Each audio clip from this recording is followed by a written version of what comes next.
En Conexión Abierta te invitamos a recorrer los rincones del alma de quienes con sus obras nos enseñan y conmueven. Compartimos una hora con ellos y junto a ellos las palabras. Palabras que llegan a la radio y a vos.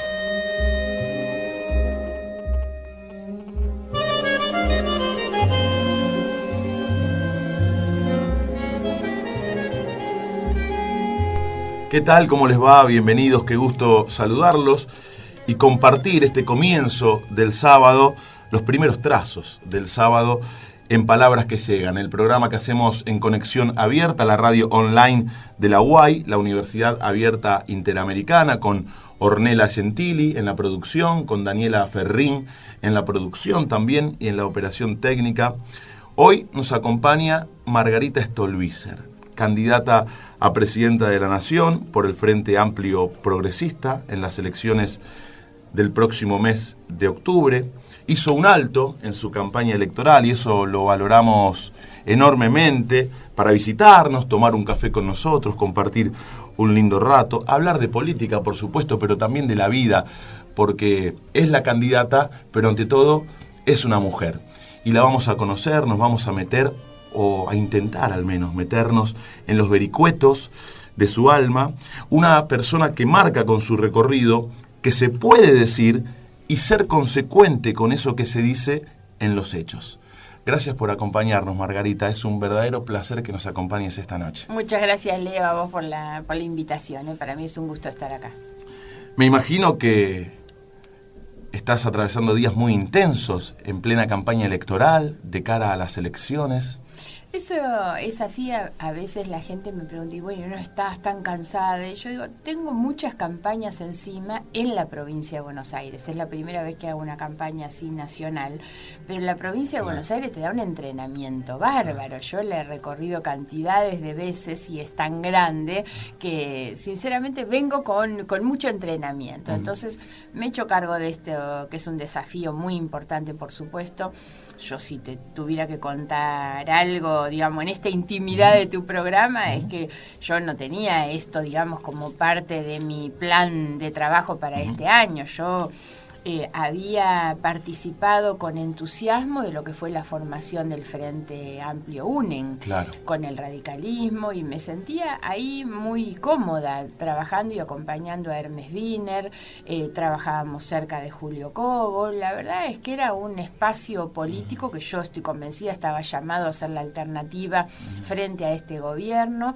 Había generado mucha expectativa, mucho entusiasmo, y bueno, muchos de sus integrantes terminaron después dinamitándolo, ¿no? Entonces, eso, pensá que en febrero de este año, febrero, marzo, todavía estábamos con eso. Recién en marzo el radicalismo toma la decisión de hacer un acuerdo con Macri y le cede a Macri la centralidad de ese proyecto. Es decir, que algunos de los que integraban ese espacio lo dinamitaron para precisamente ir a otra cuestión, que terminaron borrando con el codo lo que habían escrito con la mano. Nosotros un año antes, en abril del año pasado, habíamos firmado un acta fundacional, que era un compromiso firmado por todos nosotros, y sin embargo después, prácticamente sin avisarnos, sin comunicarnos nada, deciden otro camino.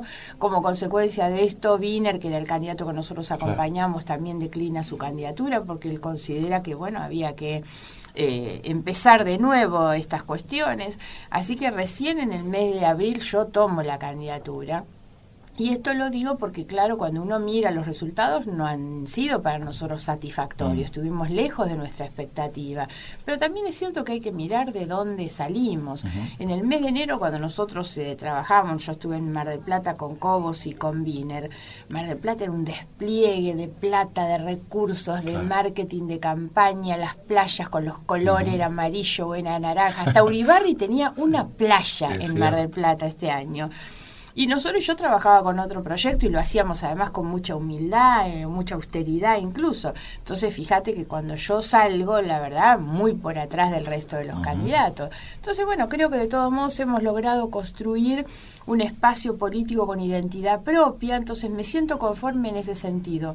Lo que vos decías recién en la presentación, creo que es alguna de las cuestiones que habría que recuperar de la política, que es la coherencia, ¿no? Que es decir exactamente lo que uno piensa y hacer exactamente lo que uno dice, ¿no? Cuestiones tan mínimas. La previsibilidad en la política es que la gente sepa que cuando vota a alguien para que haga algo, ese va a ser exactamente eso que prometió. Pero eso ¿no? muchas veces te condiciona o te quita posibilidades en la política, ¿o no? Bueno, eso es lo que muchos dicen en este momento y digamos, hay quienes me cuestionan, que dicen, bueno, pero vos hablas demasiado de la honestidad o de la decencia. Nosotros hemos dicho que nuestro proyecto está parado en 2 pilares, que son igualdad y decencia. Y me dice, vos hablas mucho de esto y realmente eso no te da votos. Y yo digo, bueno, primero no lo digo para juntar votos, lo digo porque es mi más absoluta convicción. La otra cuestión es que no creo que a la gente no le importe. Yo creo que la mayoría de los argentinos quiere gobiernos decentes y gobernantes honestos. El problema es que hoy hay una motivación muy fuerte en el ánimo de mucha gente, que es votar a favor de uno para que no gane el otro, ¿no? Entonces, y lo otro es que aunque todo el mundo fuera para un lado, yo sigo creyendo que uno tiene que ser leal a sus convicciones, ¿no? Y mi convicción es esa. Creo que hay que defender la honestidad, la decencia como valor, como actitud frente a la realidad, no solo en la política, pero fundamentalmente en la política, donde uno tiene la obligación de administrar lo que es de otro, ¿no? Estamos hablando con Margarita Stolbizer, candidata a presidenta de la Nación en las elecciones del 25 de octubre.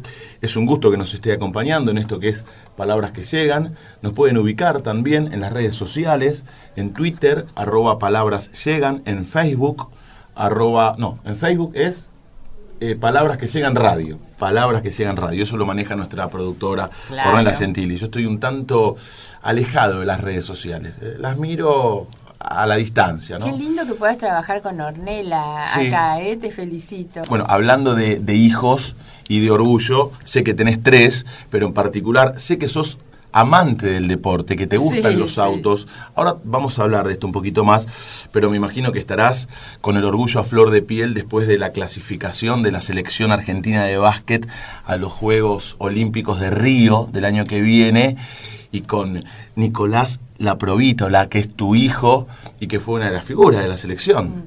Muy, muy feliz, desde luego, muy, muy orgullosa como mamá y como argentina también, porque yo sigo mucho la selección de básquet, a mí me gusta el básquet. La selección, pensá que tiene 2 monstruos como Nocioni y Escola, que bueno, sinceramente lo que han jugado estos 2 monstruos con 35 años, lo que le transmiten a los chicos, bueno, fantástico. Ahora, también es cierto que hay toda una generación nueva, ¿no? Que a veces, yo digo, no hay que pretender de ellos exigirlos como si fueran la generación dorada o los herederos, o obligarlos. Ellos son una nueva generación, son distintos. Ahora, lo que es cierto es que se han hecho cargo, ¿no? Y son chicos con mucho futuro. Entonces, lo bueno, digamos, para quienes nos gusta el deporte y el básquet sobre todo, es ver que, bueno, hay una sucesión, hay herederos, digamos, de lo que fue la generación dorada. Y eso lo demostraron. Conseguir esa clasificación era muy, muy difícil. Muchos equipos, un torneo complicado, jugaron 10 partidos en 12 días, así que terminaron con un agotamiento físico terrible. Y además había 2 grandes candidatos, solamente 2 eran los que pasaban. Canadá era el gran candidato, Canadá tiene un básquet, pensemos que Escola se va a jugar a Toronto ahora en esta temporada, la verdad que Canadá era el gran candidato. Y el otro gran candidato era México, que tiene un muy buen equipo, un equipo muy fuerte, y además jugaba contaba con la localidad. Entonces, ese estadio con 20.000 personas era una presión muy grande.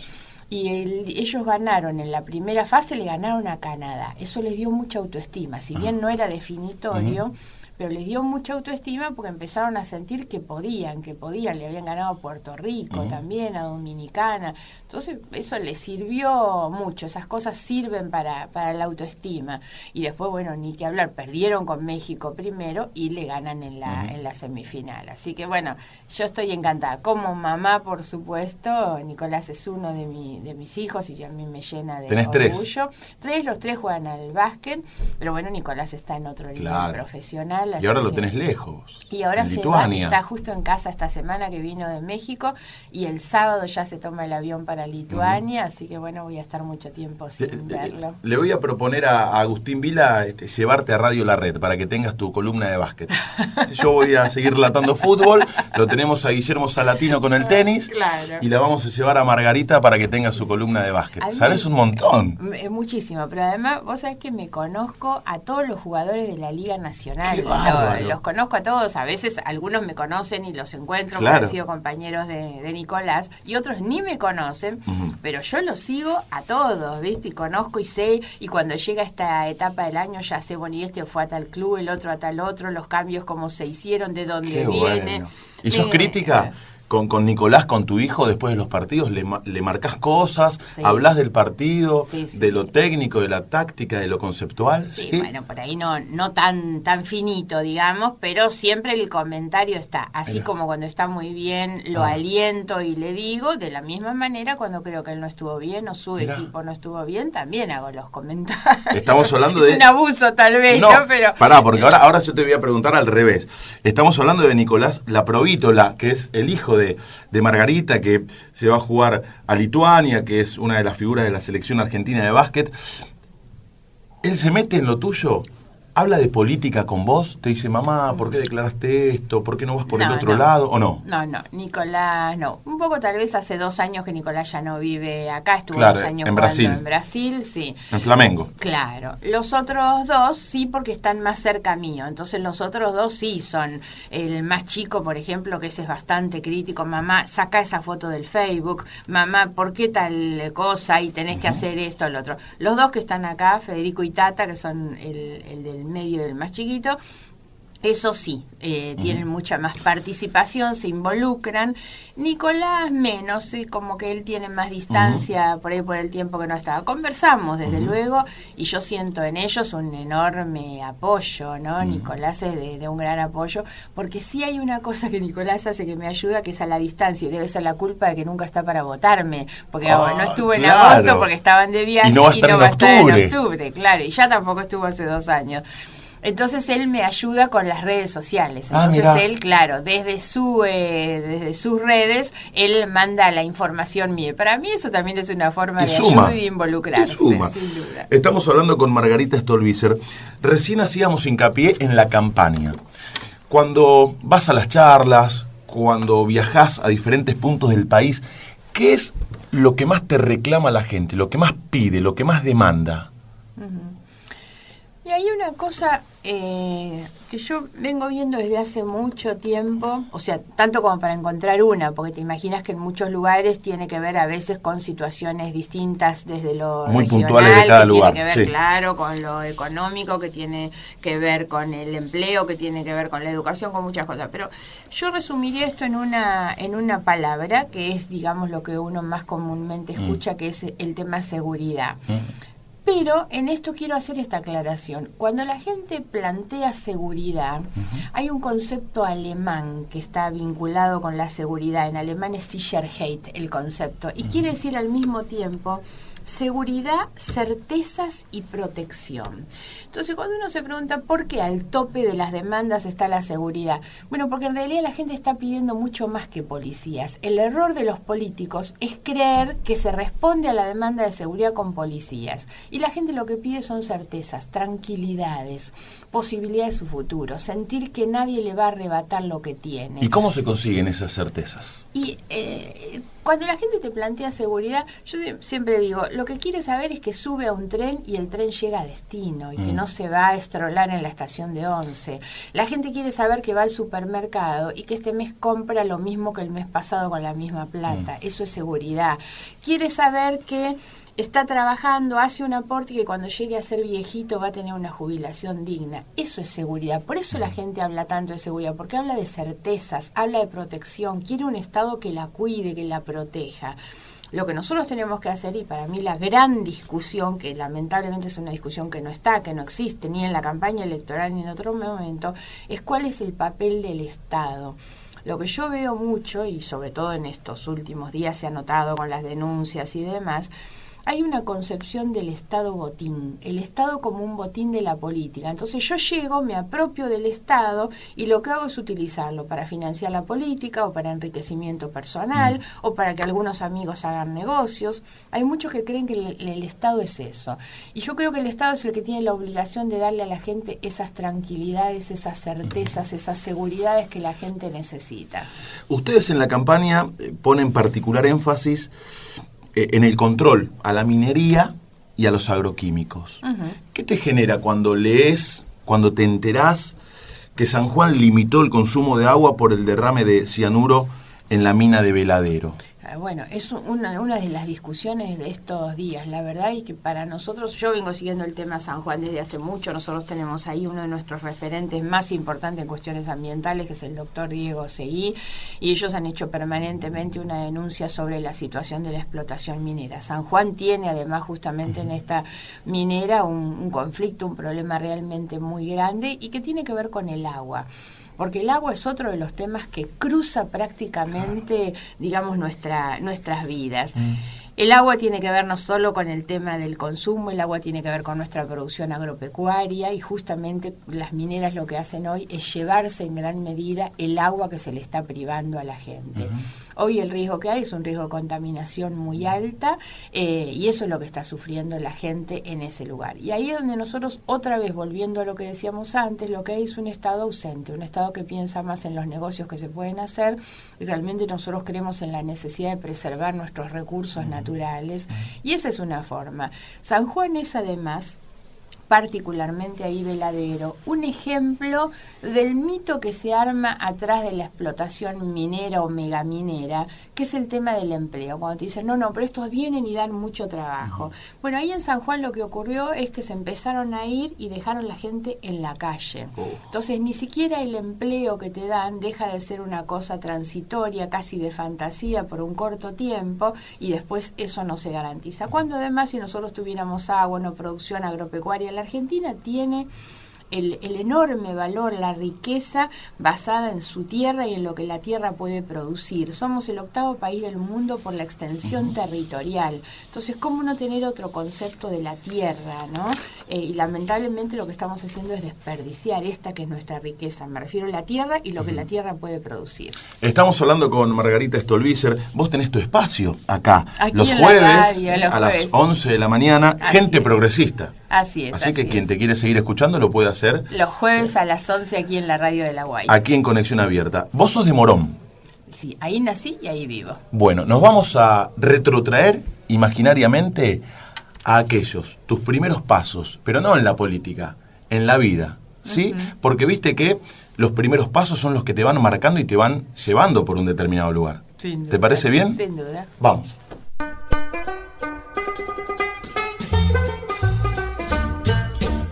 ¿Cuál fue el primer libro que leíste? ¿Y la primera película que viste? ¿Y tu primer disco? En palabras que llegan, nos gusta mirar hacia atrás. ¿Cómo es el reino del revés? Vamos a ver cómo es el reino del revés. Morón. Infancia de Margarita. ¿Con quiénes vivías? Con mis papás y mi hermana. Ajá. A ver, ¿tu papá? Mario y Margarita, los dos médicos, Ajá. los dos médicos del hospital de Morón. Sí. Así que yo me crié muy en el ámbito de los médicos, una infancia feliz, tranquilo. Yo vivía bien en el centro de Morón, en la calle Nuestra Señora del Buen Viaje, a 3-4 cuadras del colegio al que iba, así Ajá. que iba y venía ¿A cuál? caminando al ¿A colegio cuál? parroquial de Morón. Al colegio parroquial. Sí, así ¿Casa es. grande, departamento? No, una casa grande. Mi papá tenía además el consultorio en el que atendía en la casa. Entonces la parte de adelante era el consultorio con su sala de espera y nosotros algo que hacíamos y nos entretenía era ir a la sala de espera, conversar con la gente y nosotros éramos casi como unas mascotas para la gente que estaba en la sala de espera y se entretenía con nosotras, ¿Tu ¿no? hermana que es veterinaria? Mi hermana es veterinaria, veterinaria. sí, claro, es veterinaria. Así que bueno, era un espacio muy compartido, después una casa también con bastante fondo fondo, esas casas medio chorizo, Claro. largas, sí. Antes era muy habitual que el médico tuviese su consultorio en la casa, Claro. en su domicilio particular. Claro. Ahora ya no sé si No, habrá alguno, sí, pero es muy no, poco no, común. ahora ya no. Mi papá además era obstetra y ginecólogo, Ajá. entonces era de esos médicos que a cualquier hora tenía que Claro. salir a hacer un parto. Claro. Y vivíamos a la vuelta de la clínica también donde mi papá atendía. Así que bueno, No podía zafar. uno estaba todo muy centralizado ahí en el corazón de Morón. Vamos a ver cómo se formó la candidata, ¿sí? Cómo llegó hasta acá. ¿Te acordás cuál fue tu primer libro, el primer libro que leíste? ¿O el primero que te marcó? Claro, me parece que esa es la cuestión, más que el primer libro, porque he leído mucho, la verdad es que me gusta mucho leer, siempre me gustó mucho leer historia. Ajá. Y tuve muy buenos profesores en el colegio, Ajá. ahí en el colegio parroquial, que son en gran medida los que marcaron mi destino, ¿no? Y en general me gustaban mucho los libros de historia, todo, desde los manuales con los que estudiábamos en la escuela, pero un libro que particularmente me marcó y que yo menciono siempre, porque además me lo trajo un profesor para que lo leyera. Nosotros teníamos muchos profesores, la de literatura, la de historia, la de instrucción cívica, que nos traían libros para leer y a mí me gustaba. El 45 de Félix Luna, en realidad he leído muchos libros de Félix Luna, y son esos libros que a uno lo involucran. A mí me gusta la historia, pero la historia también en perspectiva política, ¿no? Y ahí es donde aprendí mucho del peronismo, del radicalismo, de todo eso. El 45, un libro bárbaro que a mí me abrió la cabeza y creo que fue la determinación, estando en el colegio secundario, de mi vocación política. Sé que también has leído a Jauretche y que lo tenés como referencia. ¿Qué te genera cuando el oficialismo o sus militantes se apoderan de ciertos personajes de la historia y los llevan para el lado de ellos? ¿Viste? Ellos se llevan a Rosas, a Jauretche, a distintos pensadores, a Scalabrini Ortiz. ¿Qué Claro. te genera eso? A ver, digamos, uno no debe dejar de tomar esto en el buen sentido que yo digo. Si se apropian de intelectuales, digamos, que han marcado, y bueno, no me parece tan mal en realidad. El problema no es apropiarse, el problema es traicionar eso que uno intenta apropiarse y después termina haciendo lo contrario. Que es un poco lo que este gobierno ha hecho. Este gobierno se apropió de la historia de los derechos humanos o de los derechos humanos. Y el problema no es que lo haya hecho si realmente se hace cargo de eso, sino que después lo termina traicionando en la acción. Mucha gente se emocionó cuando Néstor Kirchner descolgó el cuadrito de Videla en la ESMA, en realidad. Y más allá de que otros, como en mi caso, lo vivimos como un agravio cuando él dijo, acá nunca se ha hecho nada en este país hasta que yo llegué por los derechos humanos, después tuvieron que pedir perdón porque era un agravio total lo que había sido la gestión de Alfonsín. Absolutamente. Pero, digamos que yo... En un contexto complicadísimo, Claro. con los militares agazapados todavía. En ese momento había que jugarse, Exactamente. Bueno, pero de todos modos lo que iba a decir es Kirchner bajó ese cuadrito, fue un gesto, digamos, y se hicieron algunas cosas en relación a los derechos humanos. Se apropiaron de eso y terminan prácticamente con Milani como jefe del ejército. Entonces el problema no es la apropiación, eso si se quieren apropiar de Jauretche y llevar a Scalabrini y Ortiz, llevaron adelante una política como la que ellos hablaban, bienvenido sea. El problema es la apropiación y la traición después, ¿no? Recién hablábamos de la historia, de un profe de historia que te marcó mucho en la escuela, de los libros de historia que tanto te apasionan, que has leído. ¿Cómo crees dentro de, qué sé yo, 20 años, 30 o más, los que quieras, que la historia va a recordar a Néstor Kirchner y a Cristina? No creo que bien, ojalá me equivocara, pero yo creo que terminan realmente teniendo que rendir cuentas en la justicia. La justicia es lenta, pero en algún momento llega, sobre todo cuando los delitos existieron, ¿no? Si bien la Argentina tiene demasiado arraigado una cuestión de impunidad muy fuerte, lamentablemente creo que la gestión que pudieron haber hecho en términos de gobierno termina totalmente empañada con el enriquecimiento personal imposible de justificar durante todos estos años y que van a terminar en el recuerdo por eso, porque las fortunas que han acumulado durante su gobierno, no hay en la historia democrática de la Argentina otro gobierno con tanto funcionario enriquecido en los niveles en que se ha enriquecido esta gente. Ni Menem. No, ni Menem. Los Kirchner van a necesitar muchas generaciones de hijos y nietos para gastar la fortuna que han acumulado. Fuiste quien de alguna manera, a propósito de este tema, ¿no?, promovió la investigación judicial en la causa llamada Otesur, sobre los negocios hoteleros de la familia Kirchner. ¿Cómo está a esta altura la causa? Planchada. Siempre hago esta aclaración. Yo no he sido nunca ni una denunciadora serial, como algunos pretenden, ni fui nunca a tribunal a sacarme una foto en la escalinata de Comodoro Pi. Pero cuando lo he hecho es porque realmente tengo la convicción de que es necesario investigar, por lo menos para ver qué es lo que pasa ahí. La causa Otesur tiene muchos elementos y documentación acumulada que justifica, por supuesto, lo que inició Bonadío, que era una investigación más profunda de qué es lo que hay por debajo de sociedades que se manejan de forma tan irregular, ¿no? Domicilios falsos, no presentación de balances. La verdad es que todo es tan irregular que es casi una obligación para el juez ir a mirar qué es lo que está pasando por ahí debajo. Sin embargo, y tal vez porque estamos en medio de un proceso electoral y los jueces no quieren levantar olas, al día de hoy, te digo, ojalá me equivoque y esto cambie mañana, al día de hoy las causas están planchadas, es como que los jueces están sentados sobre las causas judiciales, sobre todo dos causas que son importantes a los fines de esa investigación. Una es la que tenía Bonadío y hoy tiene Rafecas, donde está toda la documentación acumulada respecto a Otesur, y la otra es la que tiene Casanelo, que es la que investiga por lavado de dinero a Lázaro Báez y que tiene mucha relación con la otra causa, pero bueno, esa está más planchada todavía desde hace más tiempo. Cuando lo escuchás a Alejandro Fargosi, el ex consejero de la magistratura, que dice que le propusieron desde el oficialismo cambiar a Ollarvide, entregar a Ollarvide, para ser claros, a cambio de enjuiciar a Bonadío, el juez, en el caso Otesur. Sí.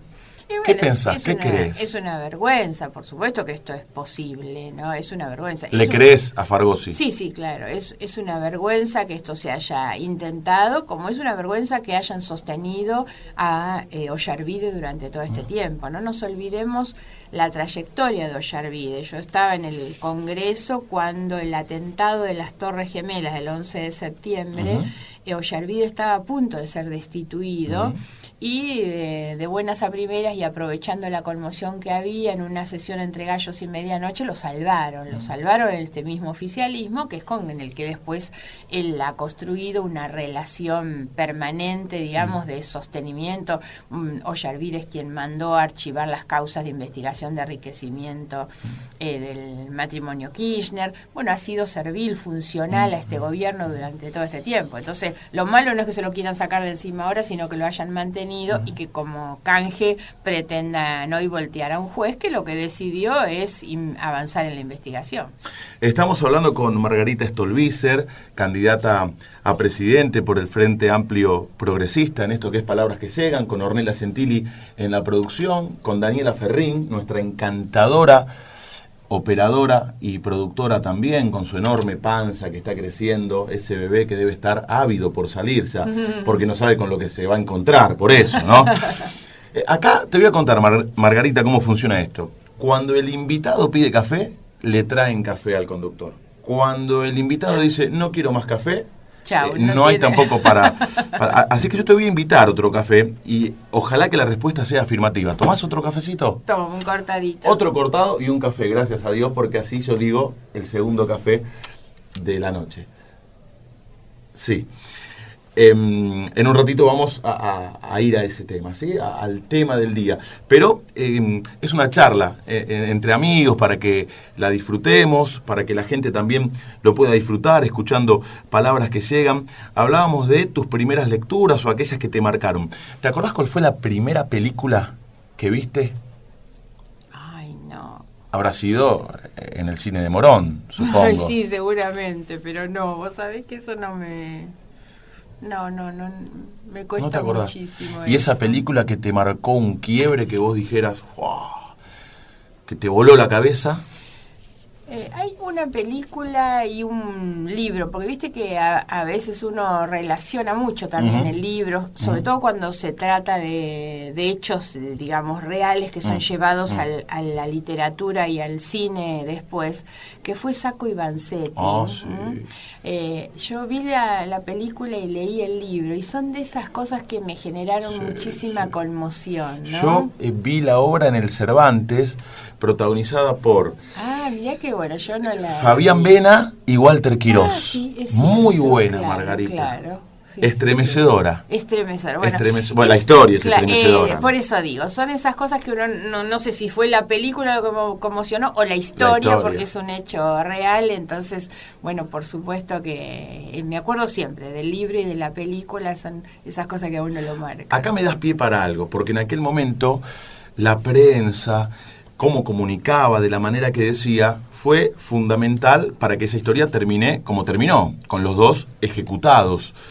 ¿Qué papel juega el periodismo hoy en la República Argentina?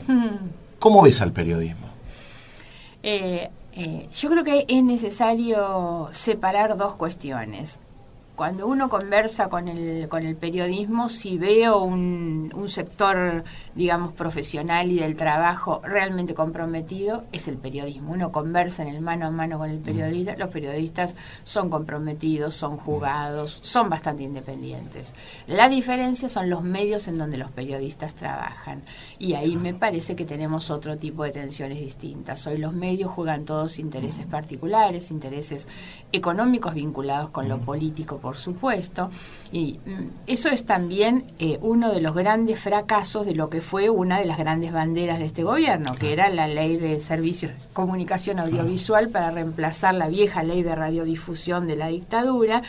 Y lo que buscábamos todos era una ley que efectivamente fuera una ley de radiodifusión de la democracia, ¿no? Así lo había establecido la coalición que trabajó por los 21 puntos, y bueno, nada de eso terminó quedando después en la ley de radiodifusión. Entonces hoy tenemos un sistema de medios realmente complejo, donde uno ve también de qué manera la comunicación, sobre todo la comunicación audiovisual, termina siendo funcional a un proyecto que culturalmente está muy lejos de la cultura de valores que nosotros deberíamos tener. Ahora, cómo la política también tiene que ver con esto llevado al plano de la campaña, los candidatos que eligen bailar con los imitadores en la televisión en lugar de ir a fijar posición política sobre el proyecto de país que quieren, ¿no? Entonces, y a mí me pasa a veces que converso en reuniones con empresarios y te piden calidad institucional. Y yo digo, bueno, también la calidad institucional depende de ustedes, que son los que ponen plata para sostener determinadas cosas. ¿Cuál es el producto que ustedes están generando, no? Y a mí me encanta el mundo del entretenimiento y me parece fantástico. Lo que digo es que estamos obligados como periodistas, como medios, como políticos, como ciudadanos también, a construir al mismo tiempo y con el entretenimiento una cultura de valores distinta. ¿Te acordás cuál fue el primer disco que escuchaste? Ay, no.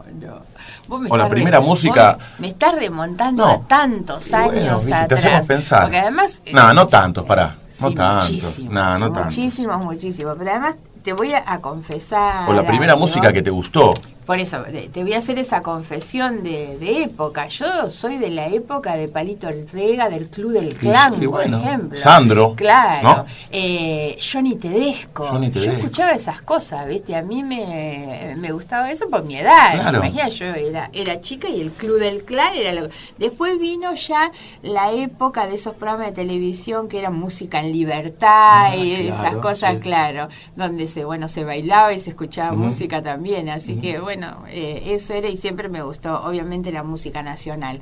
De lo que más marcó, si tengo que contar algo, es Box Day, por ejemplo, claro. Son esas cosas que uno pasan los años y yo digo, ¿y escuchás Box Day? Y bueno, y eso son esas cosas que como que uno las sigue teniendo presentes, ¿no? En un momento vamos a volver a la música, ¿sí? En un momento vamos a volver a la música. Sé que tenés inquietudes, más allá de la política. Recién hablábamos de tu gusto por el básquet. Sí. Además, los autos te encantan, sé que te gustan. También me contaron que pintás en tus ratos libres, que no deben ser tantos. En las vacaciones, días, en las vacaciones, claro. ¿Pintás? Cuando ¿Qué pintás? No estoy en campaña. Mira, de todo un poco. Empecé haciendo pintura naif, tal vez porque es lo más sencillo, porque me gusta un poco el colorinche, entonces por ahí pinto un paisaje medio brasilero con colores, pero soy una amante de Frida Kahlo y del arte mexicano, ¿no? Entonces tengo muchos cuadros en casa de Frida Kahlo. ¿Viste qué particularidad? Que yo la dibujo, la pinto a ella, pero no copiando sus dibujos, sino de fotografías de ella, pues es una persona a la que admiro, su historia, desde luego su belleza, su interpretación de la realidad, ¿no? Entonces tengo una atracción especial por Frida Kahlo, entonces he pintado varios retratos de ella que saco de sus fotografías. ¿Viste qué particularidad la de Frida Kahlo? Porque es a través del dolor, porque el dolor la atravesó en toda su vida. Toda su vida. Desde el dolor creó las obras más impactantes. Sí. Y uno dice, pucha, es cierto esto de la sensibilidad del artista, porque si no, no se podría explicar. Claro. Cómo desde el dolor, desde la angustia, se puede crear con semejante talento, con semejante belleza. En la Casa Azul está la cama donde ella postrada pasó tantos años con el espejo arriba, y es donde ella misma se miraba y pintaba ella sus cuadros, su autorretrato, ¿no? Y esa relación muy conmovedora. con Diego Rivera también, con y tantos bueno, Diego ribetes Rivera, otro artista que, bueno, de para mí, aquellos. si hay algo maravilloso es Diego Rivera en la pintura, ¿no? En algún momento uno en la vida dice, yo quiero ser esto, o no, o tal vez son varios momentos que te van llevando a esa decisión. Yo quiero saber en qué momento Margarita Stolbizer decidió ser quien es.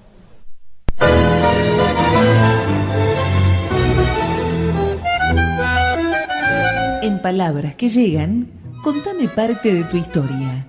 ¿Cuál fue el momento en que decidiste ser quien sos? Vos que tenés labia, contame una historia. ¿Hubo algún momento, Margarita? Digo, ¿quién sos? Una persona comprometida con su tiempo, que entiendo que se dedica a la política como una vocación de servicio. Y tiene ¿Vos sos abogada? Soy abogada, sí. O sea, hubo un momento en el cual decidiste ser abogada. Ser abogada, Sí. ¿no? Y después volcarte a la política para exponer todo aquello que tenés para ofrecer. ¿Hubo momentos que te fueron llevando a un lugar, al otro, o fueron varios? Yo diría que por ahí hubo alguna cosa bastante en simultáneo, que es sin duda lo que marcó bastante mi destino. Y yo te decía recién, los últimos años del colegio, yo tuve bastante... Hablamos de la secundaria. De la secundaria. Yo tuve bastante definición de mi vida política ahí. En varias cuestiones. Una, la política devenida a partir de la lectura de la historia, que era lo que te conté recién. Yo, antes de terminar el colegio, sabía que tenía vocación política, empecé a militar ahí nomás y nunca he dejado de militar, más de 40 años intensamente. Ni siquiera decir, bueno, un año me hice otra cosa, no. Estudié abogacía y... ¿En qué época empezaste a militar? Y cuando cumplí 18 años, así que imagínate la cantidad de años que hace 42, tengo 60 yo. Claro. Entonces hace muchísimos años. Y en el mismo momento... En una época muy complicada, en un contexto social muy difícil. Pero lo que te iba a contar, yo estaba por terminar la escuela, yo quería estudiar en simultáneo 2 carreras, que era abogacía y servicio social, asistencia social en ese momento. Y cuando estaba en el último año del colegio fallece mi papá. Entonces, bueno, mi vida cambió, no solamente desde lo afectivo y lo emocional, yo tenía con mi papá una relación muy, muy fuerte, sino también en la idea de que yo tenía que salir a trabajar, tenía que colaborar con mi mamá. Entonces, antes de terminar el colegio, yo ya estaba trabajando, por lo menos yo no aportaba nada en mi casa, pero resolvía mis situaciones para no ser una carga para mi mamá, y empecé a trabajar enseguida. Entonces ya desistí de las 2 carreras y estudié abogacía más pensando, por supuesto, en una salida laboral. Recibí muy rápido, pero muy rápido. ¿En cuánto tiempo? Y creo que di entre la primera materia y la última 3 años y pico. Así que di la récord. última materia a los 21 años y me bocharon, así que la terminé aprobando con 22 años. Mirá. Sí, muy, muy rápido. Y ya trabajaba en un estudio, así que bueno, muy rápidamente estuve involucrada con la profesión. Pero iba en simultáneo todas estas cuestiones, la vocación política con la vocación por el derecho, que tienen mucho que ver, claro, también, ¿no? Sí, sí. Y fue muy joven, fue estando en el colegio secundario, y desde luego que eso me marcó. Yo conversaba antes de, digamos, te contaba que mi papá y mi mamá eran médicos, y en algún momento tuve, como todos los chicos, esa cosa, ay, bueno, y por ahí estudio medicina. Y en mi casa mismo ellos me fueron disuadiendo, no, pero si vos mirás sangre y ya no, eso no podés estudiar. Y efectivamente ellos me orientaron en el sentido de lo que terminé haciendo, y obviamente que encontré mi camino, el camino que quiero, que me gusta, que es el de las leyes y el del derecho, ¿no? Vía la abogacía y la política. Estamos hablando con Margarita Stolbizer. Vamos a distender un poco, igual lo estamos pasando bien, hablando de la vida, de la familia, de política también, por supuesto, lindo, claro que sí, de todo lo que está pasando en nuestro querido país, tan vapuleado a veces. Pero ahora, en Palabras que Llegan, las palabras se transforman en una canción. Y la canción la elegís vos. Qué lindo. Para venir, digamos, un poco más actual, porque hace un rato te hablé que escuchaba el Club del Clan, entonces digo, esta vieja que nos va a elegir, no, estarán diciendo los oyentes. Lo que gustes. Entonces me gusta más un grupo más juvenil. Hay un grupo uruguayo que a mí me encanta, que es No Te Va a Gustar. Sí, muy bueno. Muy bueno. Y uruguayos y argentinos. Claro. Y tiene en realidad una cantidad de temas. Todos me gustan mucho en su letra, en su contenido y en su música. Y particularmente hay uno que es El Camino, que es de esos temas que yo trato incluso de poner y de aplicar en lo que digo, y la música tiene mucha potencia, así que bueno, ojalá lo podamos escuchar. Escúchame, ¿y no hablaste con ellos como para que sirvan de acompañantes en la campaña, con algunos temas? ¿No se te ocurrió? Estuve en algún momento, pero me da la impresión que ellos no quieren involucrarse políticamente. Ajá. Claro. El tema del día, elegido nada menos que por Margarita Stolbizer hoy, en Palabras que Llegan. Ahora, en Palabras que Llegan, el tema del día.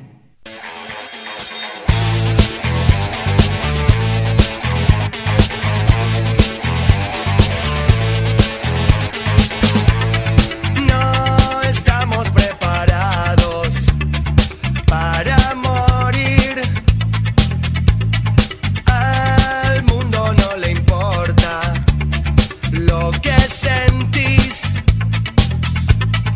No es lo que me dijo mi educación.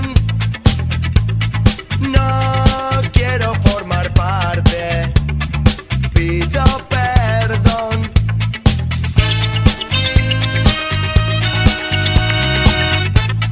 Se trata con desprecio, todo da igual. Se gana a cualquier precio, nada está mal. No es lo que me dijo mi educación. No quiero formar parte, pido perdón. Volve a nacer, no dejes que nos mientan. Quiero creer que no estamos a la venta.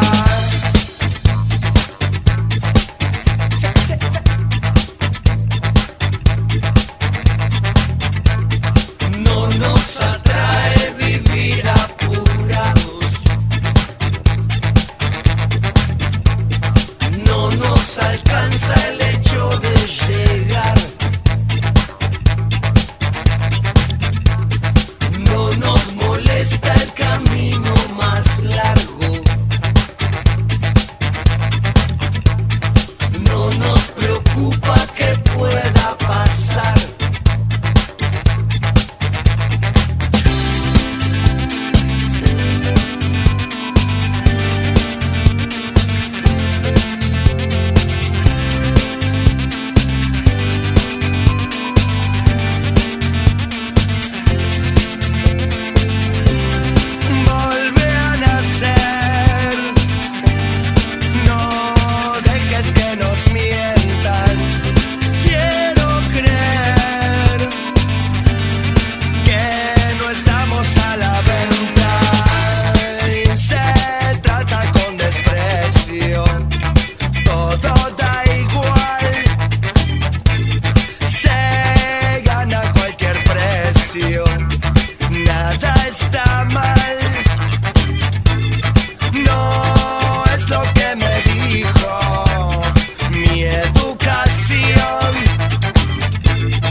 En Conexión Abierta, las palabras llegaron para quedarse. Pero mi corazón todavía queda tanto por decir, tanto por decir, tanto por decir. No me voy, me quedo aquí. Quedamos aquí, como dice el inolvidable Gustavo Cerati, un rato más con Margarita Stolbizer, candidata a presidenta de la República. En una linda charla, lo estamos pasando muy bien. Una vez dijiste, hablando de Hermes Wiener, que él vive de la misma manera que habla. Voy a hacer una analogía con una frase muy futbolera. ¿Sos futbolera vos? Y bastante, viste que en casa con los 4 varones, Claro. los 3 chicos y mi marido, Juan, el televisor no es otra cosa que no sea deportes. ¿Y de qué cuadro sos? De Boca. De Boca. Todos, los 5 somos de Boca. Estás en contenta casa. después de la victoria, ¿no? Claro, En el clásico, ¿eh? por supuesto, por supuesto. Y también tenemos el corazón medio dividido, viste que Nicolás jugó en Lanús 5 años. Claro, es cierto. Entonces, incluso cuando nosotros no solamente íbamos a los partidos de básquet, sino que también íbamos a la cancha de fútbol. No me digas. Sí, sí, sí. Y nos gusta porque la verdad es que siempre hemos tratado con los chicos esto que decíamos, el tema del deporte. Y todos jugaban al fútbol también los chicos. Y cuando pueden lo hacen. Y mirar fútbol en casa también es bastante natural, ¿no? Bueno, en el fútbol están los tipos que traban con la cabeza, aquellos habilidosos, más pensantes, los que habitualmente habilitan al delantero para que el delantero se lleve toda la gloria, convirtiendo el gol. Entonces en el fútbol se dice, se juega como se vive. En la política, ¿es igual? ¿Se hace política como se vive? No es lo normal. Cuando yo lo dije de Wiener era destacándolo como una cualidad. Esto que al comienzo hablábamos, la coherencia es tan Claro. importante que es realmente vivir. Hay mucho doble y- discurso, ¿no? Mucho doble discurso, mucho doble discurso. Y creo que la coherencia es fundamental. La gente tendría que mirar un poco sus representantes políticos, cómo viven, lo que hacen, cómo son sus vidas, sus trayectorias, para saber si pueden creerles o no en las cosas que se prometen.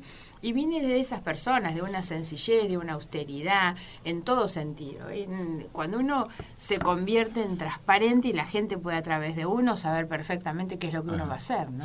Lo bueno en este programa, y sobre todo hoy, hablando con Margarita, es que yo, al relatar fútbol, puedo tranquilamente no decir de qué cuadro soy, porque después se me complica para ir a la mayoría de las canchas, imagínate. Pero sí puedo decir que soy radical, a diferencia de un periodista que hace hincapié en la política, por ejemplo. Claro. Yo soy radical, hasta hace un tiempo verticalista. Sé que pusiste el pecho en un momento muy difícil del partido, en las elecciones de 2003, cuando Leopoldo Moró fue como candidato a presidente y sacó el 2% de los votos, y vos fuiste como candidata a gobernadora de la provincia de Buenos Aires con Miguel Basse como candidato a vicegobernador, e hiciste, teniendo en cuenta este antecedente, una muy buena 4 meses elección. después sacamos 10%. Bueno, yo te quiero decir, Margarita, que estoy muy decepcionado con mi partido. Muy decepcionado. Tardaste Con- mucho en decepcionarte, porque yo me empecé a decepcionar sí, hace es cierto. rato. Vos te decepcionaste en el 2007, Claro. cuando te fuiste del partido. Pero fue paulatino, ¿viste? Progresiva, lentamente, me fui desencantando hasta decir, bueno, mi límite es este. Tu límite fue el acuerdo que el partido hizo con Lavagna, porque vos veías en Lavagna, decime si me equivoco, a Duhalde. Sí, sí, claro. Mi límite fue el acuerdo con Macri. Entonces yo no encuentro, te encuentro a vos como una referente, por ejemplo, pero dentro del partido no encuentro esa referencia, un partido como el Radical, con esa historia. ¿Por qué ocurre esto? Y además, como parte de la misma pregunta, ¿qué ganó o qué perdió el radicalismo con esta alianza que hizo con Macri? O con el espacio de Macri, es lo mismo. Sin duda que perdió, dejó colgado los botines en el placar, dejó colgados los principios, la historia, las ideas, la cesión, la concesión, la transferencia que se ha hecho del centralismo que nunca debió haber perdido el radicalismo para conducir un proceso que debió haber sido histórico, que es un proceso de reemplazo del kirchnerismo. Yo vengo repitiendo que hay que tratar de mirar positivamente el momento en el que estamos. Los que están se van. El 10 de diciembre tienen su fecha. Entonces esta es una gran oportunidad para discutir el proyecto de país que queremos, para discutir hacia dónde vamos, cuáles son los problemas, cómo se resuelven.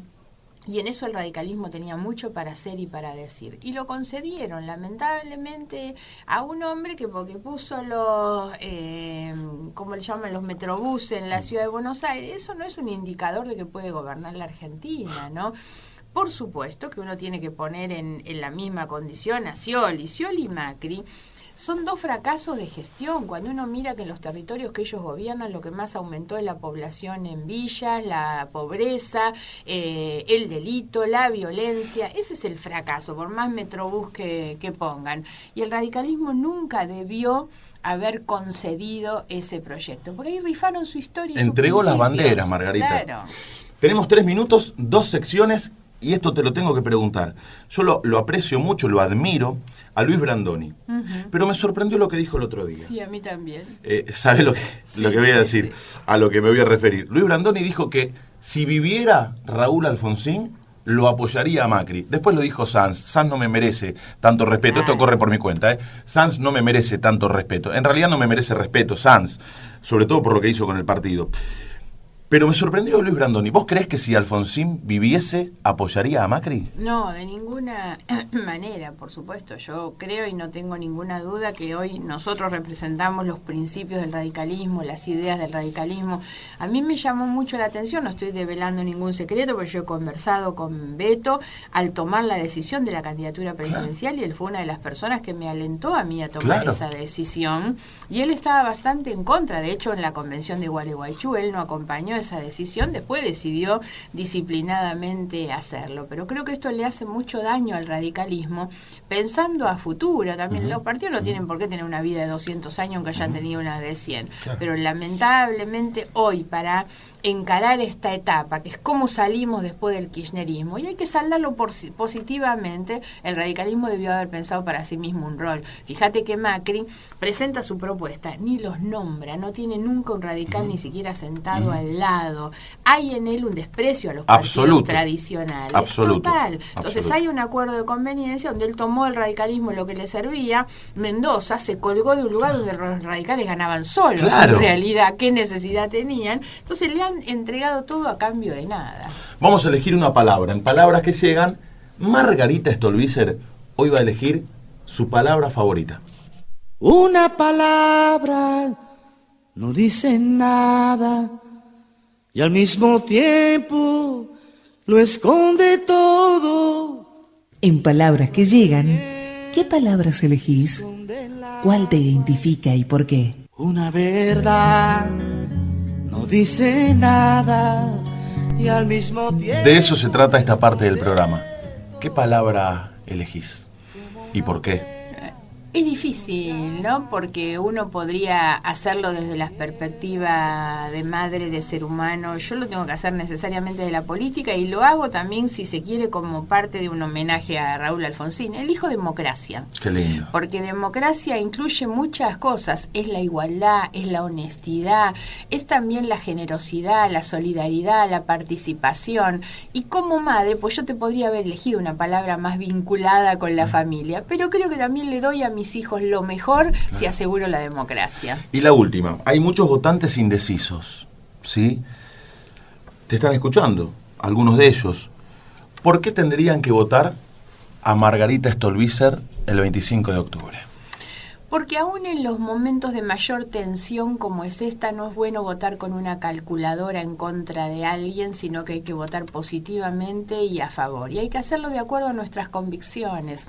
Es un momento en el que no puede la conveniencia estar por sobre la convicción, los principios, las ideas, los valores. El triunfo debe ser el triunfo de las ideas por sobre todas las cosas.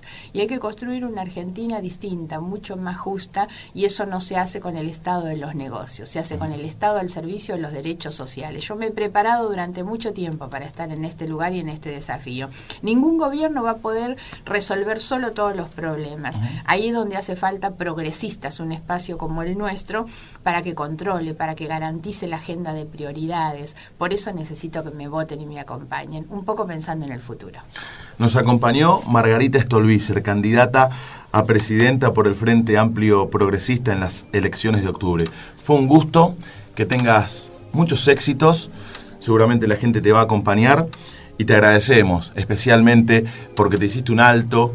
Sabemos que tenés una agenda muy ajetreada en estos días de campaña, por eso valoramos mucho tu presencia aquí y la hemos disfrutado mucho. Yo también, muchísimas gracias por la invitación, gracias a vos y a la producción también, muchas gracias. Nos vamos, en palabras que llegan, lentamente las palabras comienzan a irse, pero hasta la semana que viene. A Margarita la pueden escuchar, también acá en esta casa, en Conexión Abierta, la radio online de la UAI, los jueves a las 11 de la mañana, Gente Progresista, como Margarita Stolbizer, que hoy nos acompañó. Muchas gracias. Hasta la próxima.